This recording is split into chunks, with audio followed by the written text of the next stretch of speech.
Mesino.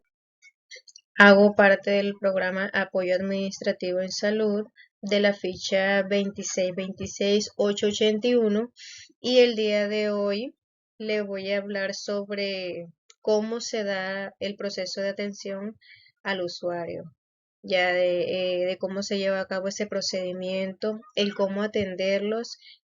Como bien sabemos, debemos buscar o brindarle esa mejor atención y servicio al cliente en su momento requerido. Para saber cómo se da este proceso, debemos definir qué significa ese Sistema General de Seguridad Social en Salud, más conocido como SGSS. Como les decía, este es el conjunto de instituciones, normas y procedimientos mediante el cual el Estado garantiza la prestación de servicios de salud a los colombianos, a todo el mundo, que es ¿qué? La EPS, que significa esa entidad promotora de salud y es la encargada de promover la afiliación al sistema de seguridad social. Aquí evidentemente no hay servicio médico, sino solo administrativo y comercial. Es decir, que las EPS lo que hacen es que contratan servicios médicos, ya que éstas solo se encargan de la parte administrativa, perdón, y las IPS son esas instituciones prestadoras de servicio de salud, son todas esas entidades asociadas que ya sean públicas o privadas a personas con economía mixta y que están autorizadas para prestar de forma parcial o total los servicios o esos procedimientos que se demanden para cumplir el plan obligatorio de salud. Es decir, que las EPS contratan las IPS para prestar esos servicios médicos que puedan o que pueden ser general o medicina general y en algunas otras. El primero de los pasos al momento del ingreso del paciente es necesario solicitar esa documentación del paciente para así verificar su historial médico o hospitalario, ¿sí? Y proceder a que es verificar esa base de datos únicas de afiliados. Aquí, este tiene como objetivo consolidar y mantener una base de datos unificadas de ese paciente, ¿cierto? De los afiliados de ese Sistema General de Seguridad Social de Salud. ¿Mediante qué? Mediante el desarrollo de los procesos de validación de información de acuerdo con la tipología de las normativas vigentes, en contacto siempre con el reporte de información remitido por esas entidades bajo un carácter de optimización y calidad de información. Entonces, esto es importante saberlo, ya que para el ingreso del paciente hay que validar los derechos de la entidad y saber qué coberturas pueden tener esos pacientes en los servicios de salud, ya que para un ingreso administrativo el paciente siempre debe ir sujeto a una autorización que omita su identidad. Dentro de los existentes también encontramos el régimen contributivo y el régimen subsidiado. Ya, este régimen contributivo, como ven en pantalla, es un conjunto de normas que rigen la vinculación de los individuos y la familia del Sistema General de Seguridad Social en Salud. Entonces, cuando tal vinculación se hace a través del pago de una cotización, sea individual o familiar, o un aporte económico o profinanciero directamente por el afiliado o en concurrencia entre este y su empleador. Ya se tiene que hacer así ese proceso. Estos se deben afiliar esas personas que tienen una vinculación laboral, es decir, con una capacidad de pago digamos que como esos trabajadores formales e independientes o esos pensionados y sus familias, a diferencia que en el régimen subsidiado es ese mecanismo mediante el cual la población más pobre, que no tienen esa capacidad de pago, ya tienen acceso a esos servicios de salud a través de un subsidio, perdón, que ofrece el Estado. Pero ¿cuál es ese subsidio? El SISBEN. Ya, entonces, en este régimen subsidiados en salud, esas personas deben estar afiliadas, sea esas personas pobres o vulnerables, ya, al SISBEN y que estén, esas que se tienen, o sea, se tienen que encontrar en el nivel 1 y 2 de ese SISBEN.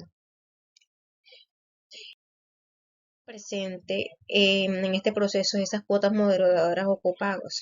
Pero, ¿qué son esas cuotas moderadoras o copagos? Bueno, las cuotas moderadoras es el valor que se debe pagar por todos esos servicios de salud que se utilicen, que tiene como finalidad la racionalización del uso de esos recursos de salud a lo que tenemos derecho, ¿no?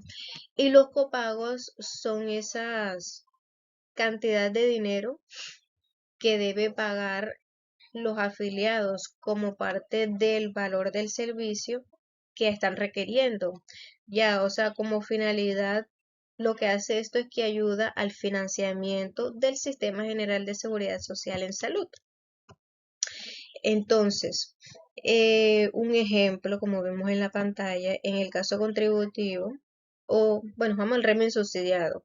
Este régimen subsidiado, aquí no se cobran cuotas moderadoras, es decir, aquí el monte de su costo de servicios es de 0 pesos, según la norma establecida, como ya lo dijimos, a diferencia del régimen contributivo, que aquí se deben cancelar en un servicio prestado ciertos valores, como ven en pantalla, dependiendo de ese rango salarial en que se encuentra esa persona y la solicitud del servicio al que éste acuda. Entonces, como lo decía aquí en la tabla presente, eh, vemos que se ven esos grupos de ingresos. Sus valores plasmados también, las cuotas moderadoras y copagos que se deben realizar que por evento de esos regímenes. Y se ven formados aquí el valor límite de evento, perdón, ven el valor límite por año y esos niveles de ingresos. Y así. Entonces,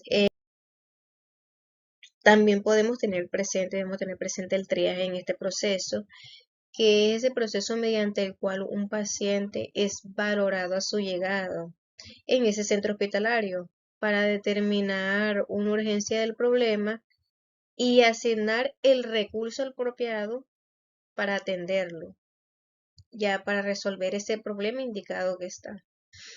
Aquí en el triaje se encuentra un sistema de selección y clasificación de pacientes en los servicios de urgencia. Como ven en pantalla, están clasificados por 5 triajes. El primer triaje es la atención inmediata, ¿cierto? Que es esa condición del paciente eh,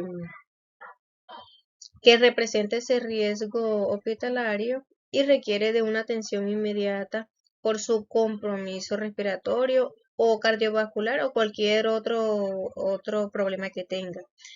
En el segundo triaje se va a la espera hasta de 30 minutos. Este triaje se ve que la condición del paciente puede evolucionar hacia un rápido deterioro, una muerte o incrementarse más allá un riesgo de una pérdida, perdón, ya sea de algún órgano o una extremidad.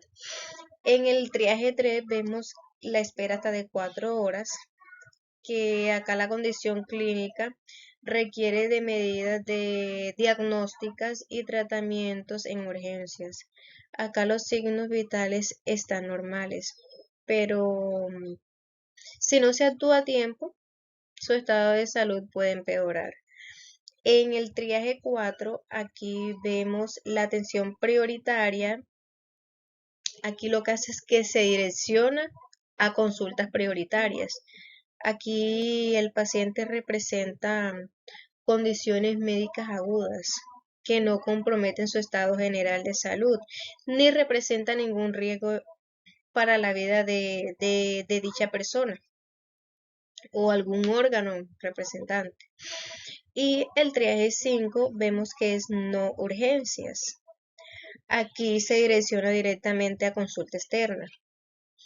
Aquí el paciente presenta condiciones médicas relacionadas con problemas agudos, ya no hay deterioro ni algo que comprometa el estado del paciente y no representa ningún riesgo evidente para la vida o la funcionalidad de ese paciente. Y el servicio al cliente. Acá la atención que se va a prestar al usuario debe ser realizado en cualquier establecimiento donde se encuentre. Y aquí se le tiene que brindar la atención que requiere siempre y cuando se encuentre en capacidad de otorgársela, claro está. En el caso de no poder responder a esta solicitud o a esta necesidad, este se debe ser remitido a otro centro asistencial, entregándole la mayor información posible de su condición de salud y la razón por la cual se deriva este problema, perdón. Siempre se debe tener los siguientes elementos. Ya, tener un contacto amable con los clientes. Aquí los trabajadores siempre deben tener una actitud adecuada hacia los clientes, sin impacientarse y por supuesto con el máximo respeto hacia ellos. Además, también para los consumidores también es importante sentirse escuchado, por lo que se les debe presentar esa atención tratando de entender exactamente lo que se les está pidiendo. El segundo es estar bien informado para dar una buena información, leer, o sea, escudriñar y saber lo que vamos a responder ante una queja o una situación como la que se esté presentando en el momento. Y por tercero, la voluntad de qué? De resolver los problemas o quejas de esos clientes, que el usuario vea el interés y la atención adecuada, ante sus inquietudes. También tener habilidades de escucha, tener paciencia, que resalte nuestra paciencia, aparte de cualquier otra cualidad u otro desagrado. Y por último, ser accesible con los clientes, integrarnos con ellos y también responder a sus dudas, perdón, ya, para que éste se sienta cómodo consigo y con el servicio que se le está prestando, ya, para que se sienta bien. Entonces, debemos que darle valor al cliente para que se sienta satisfecho con todo lo que se le está brindando. También tener presente esos diferentes métodos para llevar a cabo ese proceso, que son esos procesos reactivos y proactivos. Esos proactivos hacen referencia a esos procedimientos constitucionales para ese manejo de la información del usuario. Y los métodos proactivos son esos. Acá los usuarios pueden, pueden tener como que esa posibilidad para que ellos hagan alguna queja, reclamo o petición y nosotros estar ahí atentos para responder a eso. También, bueno, también debemos tener presente las PQRS, que son muy importantes. Son esas peticiones o quejas, esos reclamos o sugerencias donde el cliente puede realizar cualquier inquietud, cualquier reclamo que tenga y nosotros estar ahí obligados a responder a esas peticiones. En conclusión a todo esto, chicos, todo lo que ven en el video, con esto se pretende y se espera que la atención al cliente en salud incluya esos elementos que protejan la salud, la integridad, la privacidad de los usuarios, que el trato sea humano y sensible, acorde que a todas las necesidades, la situación por la que esté pasando ese usuario o aquellos que acudan a este sistema. Esto es todo por hoy, espero que le haya quedado claro. Muchas gracias por su atención.